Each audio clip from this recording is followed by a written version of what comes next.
Parties are supposed to be fun, full of laughter, music, and memories you'll never forget. Parties are supposed to be fun, full of laughter, music, and memories you'll never forget. But sometimes the night ends in screams, not smiles. Tonight, we're diving into 3 chilling true stories parties that started as celebrations and ended in murder. From a suburban teen gathering, to a birthday gone horrifying, to a college house turned into a scene of chaos, these are the nights that no one will ever forget, and the horrors that began when innocence turned deadly. Brace yourself, this is 3 parties that ended in murder. It was the summer of 2009, in a quiet Texas suburb where every street looked the same. Rows of 2-story houses with well-kept lawns stretched in perfect symmetry. Families who lived there prided themselves on the safety of their neighborhood. The kind of place where people left their doors unlocked, where block parties and barbecues brought everyone together, and where crime was something you only read about in the news. For the teenagers who grew up there, the safety and predictability of suburban life often felt suffocating. They wanted excitement, freedom, and above all, a chance to feel older than they were. That chance came one weekend in June, when a girl named Danielle decided to throw a party. She was 16, blonde, popular, and desperate to prove she could pull off the kind of house party that legends were made of. Her parents were out of town, and she had the entire 2-story house to herself. At first, it was supposed to be small. Just a few close friends, some music, maybe a few drinks stolen from their parents' liquor cabinets. But word spread quickly. By the time the night arrived, dozens of teenagers were on their way, kids from their own high school, kids from other schools, and even a few who had already graduated but still hung around looking for trouble. What no one could have predicted was how this one night, meant to be nothing more than harmless fun, would leave the neighborhood scarred forever. Among the kids planning to attend was a boy named Marcus Alvarez, 17 years old. Marcus wasn't like Danielle or her friends. He wasn't popular, and he wasn't someone most people would invite to parties. He was shy, awkward, and withdrawn. That he wasn't ugly or unkempt, but there was something about him that made others uncomfortable. He rarely spoke, and when he did, his words often came out flat, monotone, lacking the usual emotion teenagers carried in their voices. Teachers described him as quiet and polite. Students described him as weird and creepy.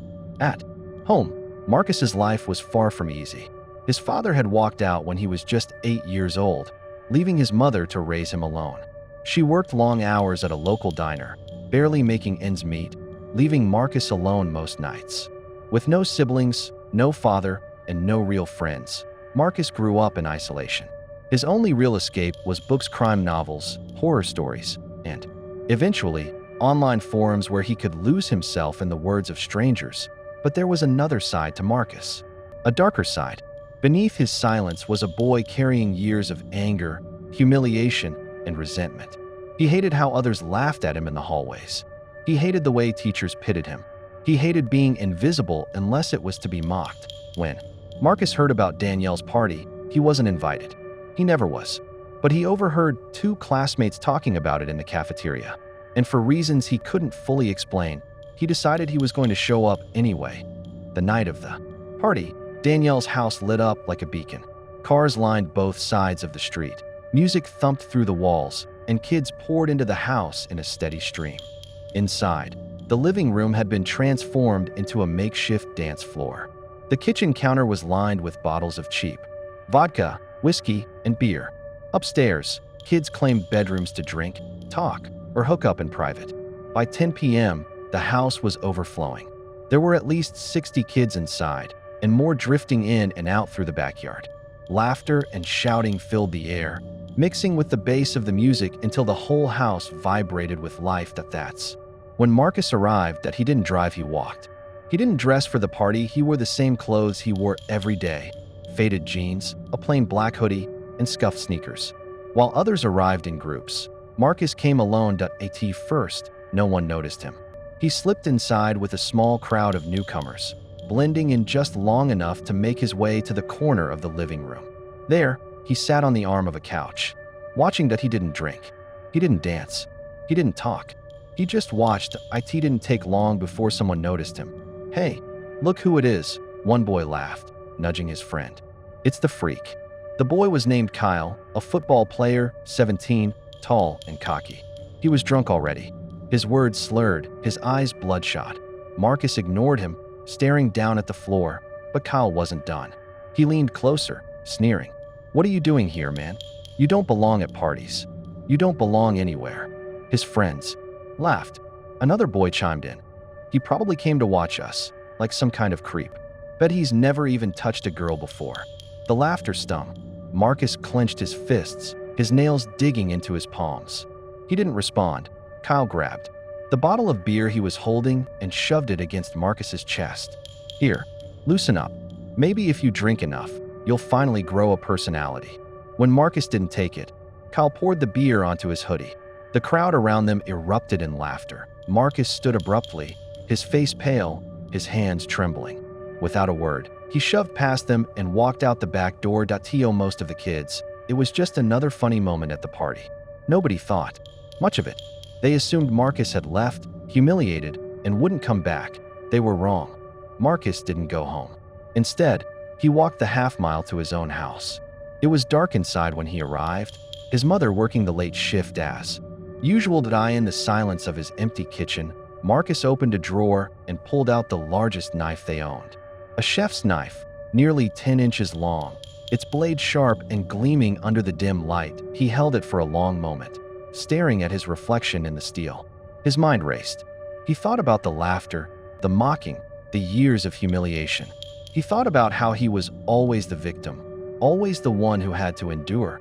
And then, something inside him snapped. By the time he slipped the knife into his hoodie pocket and walked back toward Danielle's house, the night no longer felt like a party to him. It felt like a reckoning. It was after 2 a.m. when Marcus returned.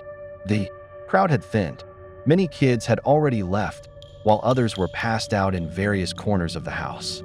The music still played, but quieter now. Marcus slipped inside unnoticed. In the living room, Kyle and 2 of his friends were sprawled across the couch, half asleep, laughing weakly as they scrolled through someone's phone. Marcus stood in the doorway for a long moment, watching them. His breathing was steady, his expression blank. Then, without a word, he pulled the knife from his hoodie and stepped forward. The first stab caught Kyle off guard, slicing into his chest. He screamed, stumbling backward as blood poured down his shirt. The room erupted. In chaos, kids scrambling to their feet, shouting, running for the door. Marcus turned to the others. He stabbed again and again, each thrust fueled by years of rage. One boy fell to the floor, clutching his stomach.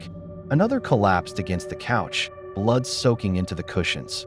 By the time someone realized what was happening and dialed 911, the living room was painted in red. Police arrived minutes later, lights flashing, sirens cutting through the night. Dozens of kids stood outside the house, crying, shaking, some covered in blood that wasn't their own. Inside, they found Kyle dead on the floor. One of his friends was clinging to life, rushed to the hospital in critical condition. The other would survive, but with permanent scars. Marcus wasn't hiding. He was sitting calmly on the front porch, the knife laid neatly beside him, his hands folded in his lap. When officers asked him why he did it, he didn't cry. He didn't apologize. He simply looked at them and said, "They wouldn't stop laughing at me." On the night of September 24th, 2016, the lights of a small Chicago apartment building glowed brightly against the dark city skyline. Inside one of those apartments, music pulsed through the walls, laughter spilled into the hallways, and the smell of alcohol mixed with cake and perfume hung in the air. It was supposed to be a celebration, a milestone. Elena Rodriguez, just 21 years old, was finally stepping into adulthood. She had been planning her birthday party for weeks, carefully sending out invites, decorating her small but cozy apartment, and making sure everything would be perfect. For Elena, this birthday meant more than just turning 21. She had struggled through a difficult childhood, raised by a single mother who worked long shifts as a nurse. She had fought hard to put herself through community college while holding down a part-time job at a cafe. Now, with a growing circle of friends, a supportive boyfriend, and a bright future ahead, this was her chance to celebrate how far she had come. By 9 p.m., the apartment was alive with people. Friends from school, co-workers, Neighbors, about 30 guests in all. Red plastic cups filled with drinks clinked together, people shouted over the music, and cameras flashed as photos. And videos were taken to mark the occasion. Elena wore a shimmering red dress, her hair curled, her smile radiant. She glowed with the kind of happiness that comes only when surrounded by people you trust, people who love you. But among the laughter and celebration, there was a shadow, someone who didn't belong. Someone who wasn't truly a friend. His name was Victor Hale. Victor was 22, a former classmate of Elena's from high school. While others remembered him as quiet, strange, and socially awkward, Elena had always tried to be kind to him. She spoke to him when no one else did, helped him once with a school project, and even sat with him during lunch on occasion. But what Elena saw as small acts of kindness, Victor saw as something else entirely. To him, Elena wasn't just a classmate. She was an obsession. In the years after high school, Victor never truly moved on. He followed her social media obsessively, liking her photos, leaving comments that grew increasingly personal. Elena never encouraged him, but she didn't outright block him either, afraid of being rude or provoking anger. Friends noticed how Victor always seemed to linger at the edges of her life, showing up at public events she attended, messaging her late at night, hinting at feelings she never reciprocated. Elena made it clear she wasn't interested, but Victor refused to accept it. By the time of her 21st birthday, Elena had been dating her boyfriend, Daniel, for nearly a year. When Victor found out through Instagram posts, something inside him broke. His obsession curdled into resentment, a festering belief that Elena had betrayed him even though she had never promised him anything at all. When he saw that she was hosting a party, he made a decision. He wasn't invited. He wasn't wanted. But he was going to show up anyway. First, Elena didn't even notice him. She was too busy laughing with friends, posing for photos, and cutting slices of her birthday cake. But around 10 p.m., when she went into the kitchen to refresh drinks, she saw him standing near the counter, holding a cheap gift bag with a bottle of wine inside. Her smile faltered. "Victor?" He smiled faintly, his eyes scanning her up and down. "Happy birthday." Her friends exchanged confused glances. Nobody had seen him on the guest list. Elena forced a polite smile, not wanting to cause a scene. "Thanks. That's thoughtful." She placed the wine on the counter and moved back into the living room, trying to shake the unease creeping into her stomach. But Victor followed. Throughout the night, he hovered nearby, barely speaking to anyone else. His eyes never left her. When she laughed with friends, his expression tightened. When Daniel wrapped an arm around her, Victor's jaw clenched. Guests began to notice. One whispered to Elena, "Why is that guy staring at you?" Another muttered, "Do you even know him?" Elena brushed it off with nervous laughter. "It's fine. He's just an old friend." But deep down, she felt the night's energy shifting. The joy, the celebration, all of it was starting to sour. By midnight, the party reached its peak. The music was loud, the cake had been devoured, and the group gathered around to sing happy birthday.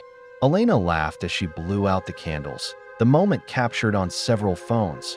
But afterward, when she slipped into the kitchen to grab another drink, Victor followed, and no one else was around. The kitchen light buzzed faintly overhead as she poured soda into a red cup. Victor stepped closer. "You look beautiful tonight." Elena stiffened. "Victor, this isn't the time. I really appreciate you coming, but you should have been mine." He cut in, his voice low, trembling. "After everything, you should have been mine." Elena's heart pounded. "Victor, we were never." Before she could finish, her best friend, Marissa, walked in, sensing the tension. "Is everything okay?" Victor's face twisted, his eyes narrowing. He muttered something under his breath and stormed out of the kitchen. Marissa turned to Elena. "What the hell was that?" Elena shook her head, forcing a smile. "Don't worry about it. He's leaving." But Victor wasn't leaving. Around 1:30 a.m., the party began winding down. Guests started saying their goodbyes, and the crowd dwindled. Elena was exhausted but happy, sitting on the couch with Daniel and Marissa, scrolling through the photos from the night. That's when the lights went out. The entire apartment was swallowed in darkness. At first, people laughed nervously, assuming it was a blown fuse. But then came the sound of a window creaking open in the kitchen, and then a scream. When the lights flickered back on, the scene was chaos. Elena was lying on the floor, her red dress soaked in blood. Victor stood over her, knife in hand, his face twisted in rage. Guests shrieked, rushing toward him. Daniel lunged forward, tackling Victor to the ground. The knife clattered across the floor as Marissa grabbed it and kicked it out of reach. It took 3 people to hold Victor down until police arrived minutes later. He didn't fight. He didn't struggle. He just stared at Elena's lifeless body, his lips moving silently as if whispering to her. Elena died before paramedics could save her. What should have been the happiest night of her life became the last. News of Elena's murder spread quickly through Chicago. Local headlines read, "Young woman killed at 21st birthday party." Her friends and family were devastated, struggling to make sense of how something so innocent could end in such horror. Victor was arrested and charged with first-degree murder.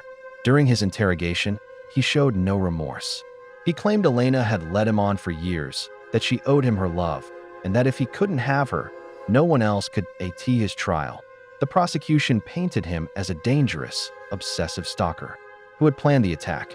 The defense argued he was mentally unstable, unable to distinguish fantasy from reality, but the jury saw through it. After just 5 hours of deliberation, they found Victor guilty. He was sentenced to life in prison, without the possibility of parole.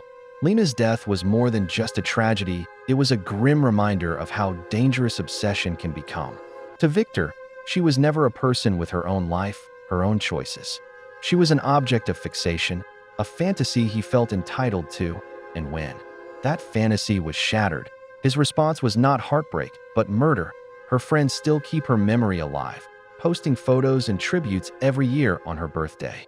But every time they remember that night, they also remember the chilling truth. The people who hurt us most are sometimes the ones we never truly see coming. College towns are strange places. On the surface, they're buzzing with energy, students cramming into dorms, friends gathering for late-night study sessions, bars packed on weekends.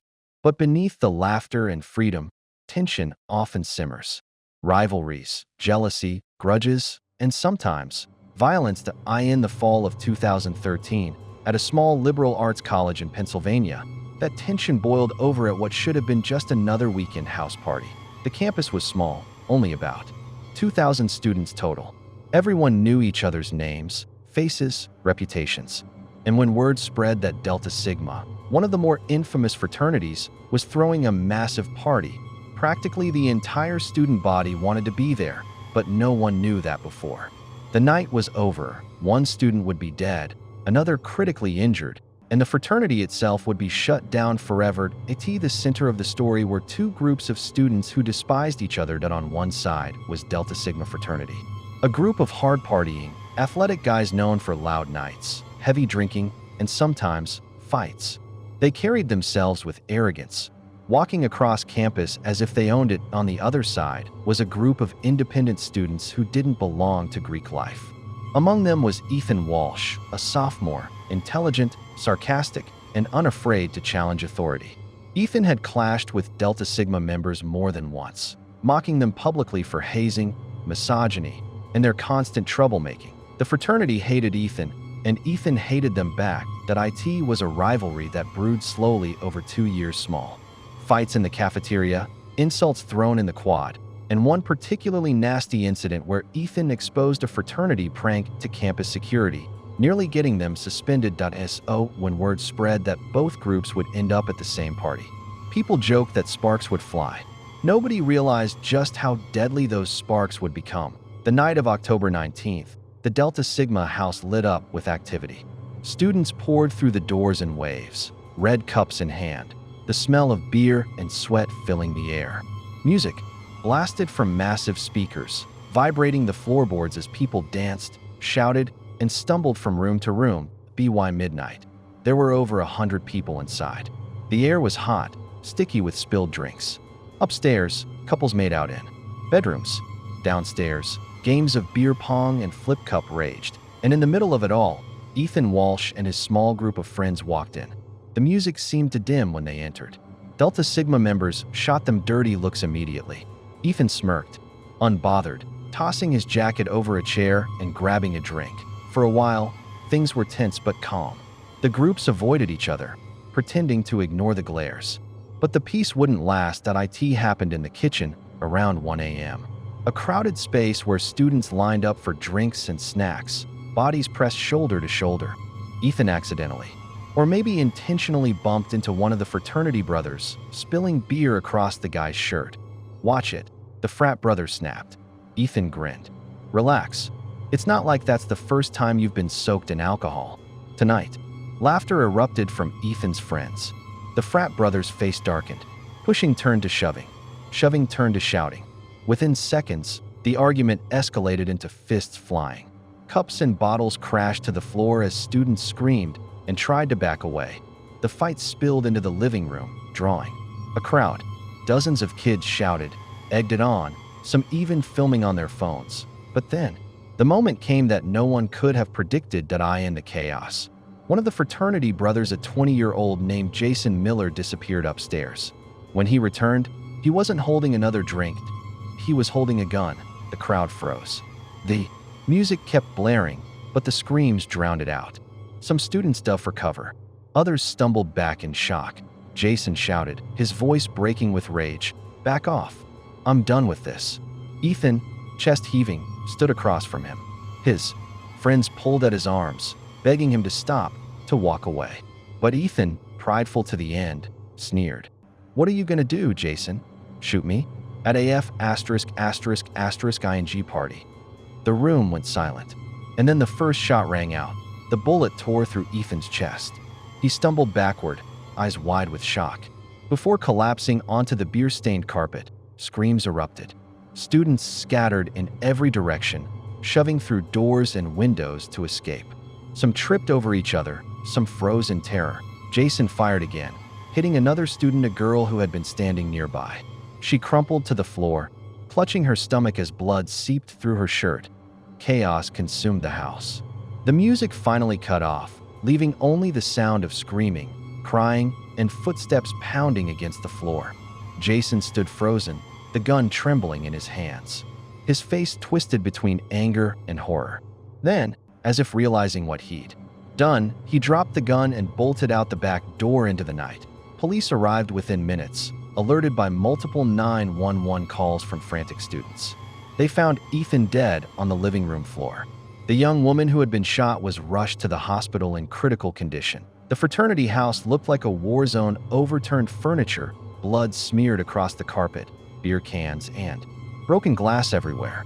Dozens of students stood outside, shivering in shock, some still crying, some covered in blood from trying to help their fallen friends. Jason was arrested later that night at a friend's apartment, where he had been hiding. He claimed he hadn't meant to kill anyone, that he only wanted to scare Ethan, to end the fight. But no one believed him. At his trial, prosecutors painted Jason as reckless and violent, a young man who let anger dictate his actions. They argued that bringing a gun to a party was not self-defense, it was premeditated escalation. The defense claimed Jason acted out of fear, overwhelmed by the chaos of the fight, pressured by years of rivalry. But the jury wasn't swayed.